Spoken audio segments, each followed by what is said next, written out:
দেখুন বন্ধুরা, আজকে এই ঝিঙের শুকলা বাটা করে দেখাবো।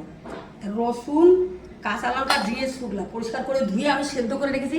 এখন মিক্সারে ফেসাই করব, করে আমি কড়াইতে তেলে নিয়ে নেবো। তা আসুন এখন ফেসাইটা করে নিই। দেখুন মিক্সারে নিয়ে নিচ্ছি। এই ঝিঙের শুকলা বাটা কিন্তু গরম ভাতের সঙ্গে দারুণ লাগে খেতে। জল টল কিছুই দেবো না, ঢাকনা বন্ধ করে নেব। দেখুন ঝিঙের শুকলাটা কত সুন্দর পেস্ট করে নিয়েছি। আসুন এখন ঝিঙের শুকলা ভর্তাটা কীভাবে বানাই আপনারা দেখুন। কড়াইতে দিয়ে দেবো সাদা তেল। ঝিঙের শুকলা ভর্তা আমি ফোড়ন দেবো 5 ফোড়ন, একটা শুকনো লঙ্কা। এবার দেবো পেঁয়াজ, দিয়ে দেবো সামান্য লবণ, সামান্য পরিমাণে হলুদ দিয়ে দেবো। লবণটা দিয়ে দিয়েছি। এখন পেঁয়াজটা একটু লাল লাল করে খুব সুন্দর করে ভেজে নিয়ে জিরে ভর্তাটা দিয়ে দেবো। পেঁয়াজটা কত সুন্দর লাল লাল করে ভেজে নিয়েছি। এখন এর মধ্যে ঝিঙের শুকলা বাটাটা দিয়ে দেবো সামান্য চিনি। চিনিটা দিয়ে খুব ভালো করে আবার নেড়ে দেবো। নেড়ে একটু শুকনো শুকনো করে নেবো।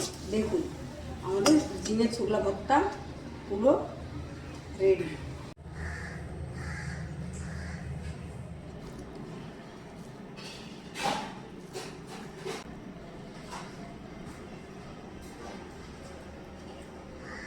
দারুণ।